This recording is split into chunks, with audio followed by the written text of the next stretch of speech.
Esse é o canal Caminhos da Liberdade, Metafísica e Além. É um canal que tem como objetivo libertar o ser humano das cadeias e correntes a que ele mesmo se deixou prender. Esse canal vai abordar o conhecimento de uma maneira geral, porque o conhecimento é o fator de liberdade. O conhecimento originalmente era a gnose. E gnose é o saber que liberta, é o conhecer que liberta. O homem nasceu para ser livre. Infelizmente, conspirações havidas há séculos atrás tolheram a liberdade humana, fizeram com que o homem fosse controlado por seres de má índole. Essa fusão que ocorreu no passado entre a mafiosa Igreja Católica e a nefasta monarquia europeia redundou numa série de conceitos, práticas e programações de vida totalmente contrárias à natureza humana, mas que visavam o controle sobre a sociedade. Como eu já disse, no lado espiritual reinava a igreja através do padre, do bispo, do arcebispo e do papa. E no lado humano reinava a realeza, o imperador, o czar, o Kaiser. Desde a Roma antiga existia a figura do César, que era o condutor. O César não era um nome, o César era um posto, o condutor. Daí surgiu o czar na Rússia, que é uma abreviação de César, e o Kaiser na Alemanha, que é uma tradução de César. Em conjunto com a igreja, a realeza fez por onde a sociedade fosse controlada através de ameaças físicas e espirituais e através de castigos físicos e espirituais. Ao ver sair fogo do chão com catinga de enxofre, o homem comum aceitou a ideia de que embaixo estava o inferno com o diabo que fedia enxofre.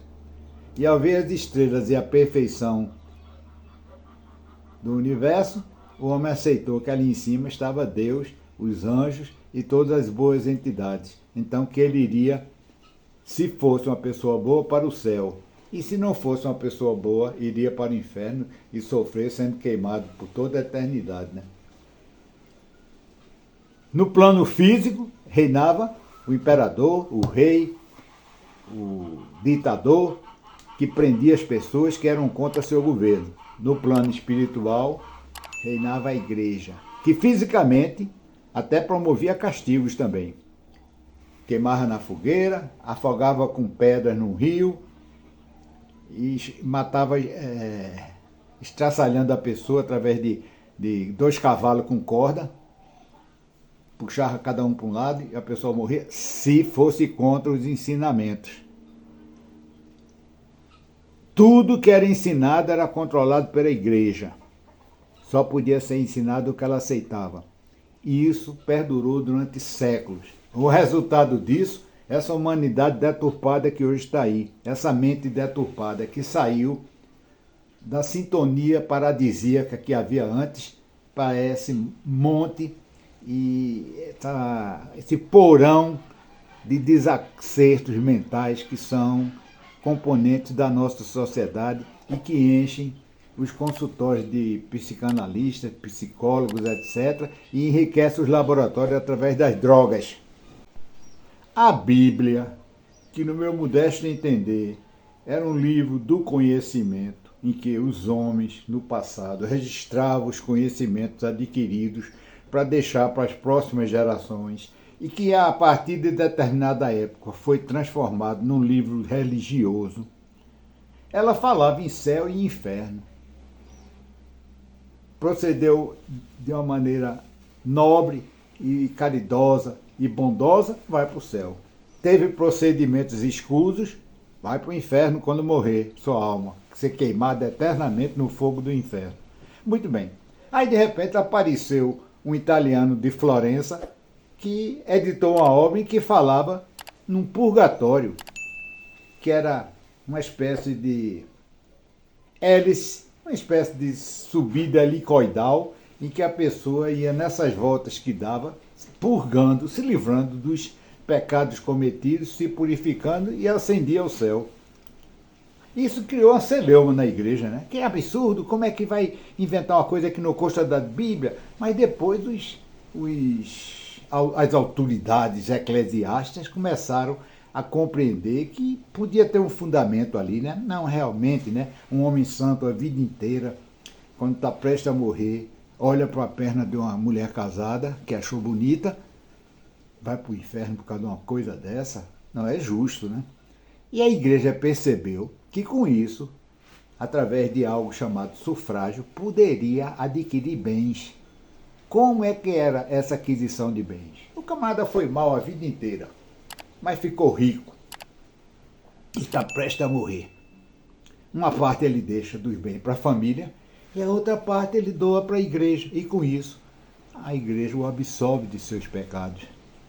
Da mesma maneira como o comerciante que se tornava rico e que não pertencia à patota do rei, do imperador, do Kaiser, do czar, ele ia lá até aquela autoridade máxima, fazia uma doação para o império ou para a realeza de um grande valor de sua fortuna e recebia um título de nobreza. Daí surgiram os duques, os arquiduques e outras nobrezas aí chamadas por nomes diversos, né? Adquiridas às custas de uma generosa contribuição para o rei. Então, foi desse jeito que a realeza adquiriu a fortuna que tem, além de outras maneiras menos sociais, vamos dizer, né? Tomando, roubando, saqueando o mundo inteiro através dos seus piratas, né? E a igreja também ficou rica em paralelo com a atividade de saques que era feita também em conjunto com a realeza pela pura e santa ordem jesuíta, né? Que era a ordem paramilitar da igreja que andava dando força e garantindo a pirataria espanhola, principalmente nas Américas, na Ásia e África, etc., no mundo inteiro. E depois isso continuou através das colônias que foram criadas em vários locais do mundo, e depois isso continuou através dessa pirataria que foi feita pelas companhias das Índias Ocidentais, né?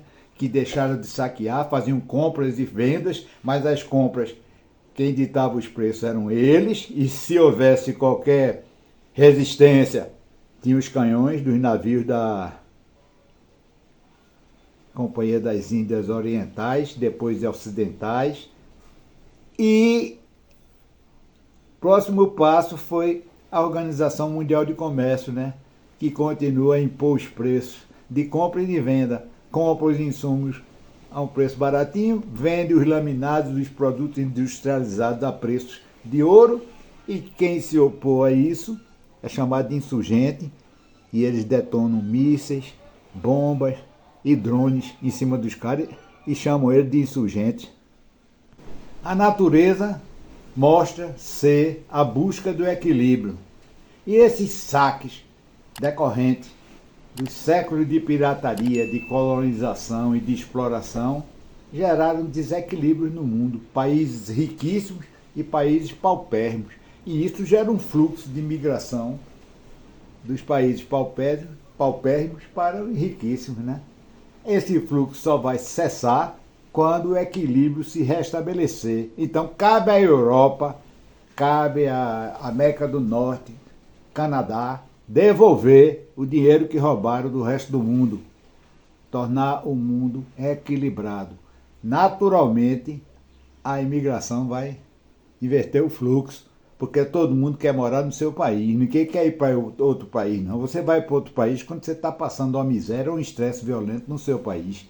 Quando for restabelecido o equilíbrio no mundo, vai cessar a desigualdade, e com a desigualdade cessada, vão cessar as tensões e vai ser revertido a atual tendência e ciclo que está havendo na Europa de implosão pela invasão excessiva de culturas estranhas à cultura europeia.